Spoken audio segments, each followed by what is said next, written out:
today, I stand here desperately begging you, please help us. Somebody must know something. Michael was a good man. He was well loved. He was a great person. And as I said before, there's nothing to possibly suggest any reason why Michael would be targeted for this. Durham Regional Police are hoping you'll recognize one or both of these men wanted in connection with the shooting death of Michael Nigris earlier this year in this Oshawa shopping plaza where he worked. At a press conference Wednesday afternoon, police say when they responded to the shooting in early March, Nigris was found in the parking lot. He had been shot in the head and was pronounced dead on scene.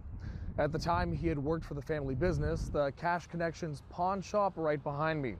At this time, investigators say they have established no motive for the killing. Michael's family also at that conference, his sister making an impassioned plea for the public's help, describing him as a proud Canadian and Leafs fan who loved the Tragically Hip and Star Wars. Michael has never been involved in anything or affiliated with anything that would have ever led us to fear that something like this could happen to him or our family. He was the loudest, funniest, most generous person in any room. He loved life and he lived to entertain. He was a proud mama's boy who loved being the baby of our family. Michael was finishing up his shift. He had gone outside to the rear of his vehicle. Suspect number one exited the black Ford Raptor and shot Michael. Detective Sergeant Brad Corner telling us one of the things helping with the case also presents a unique challenge: the sheer volume of video that's out there for police to review.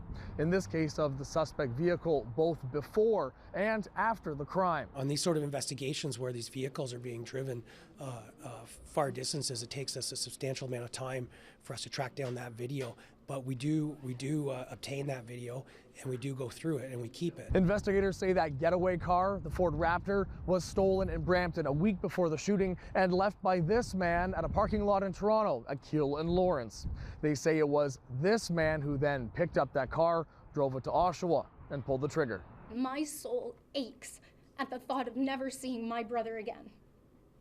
I've had to watch my parents live their worst nightmare and stand by helplessly as my mom climbed into her baby's bed and didn't get out of it for months. In Oshawa, David Zura, City News.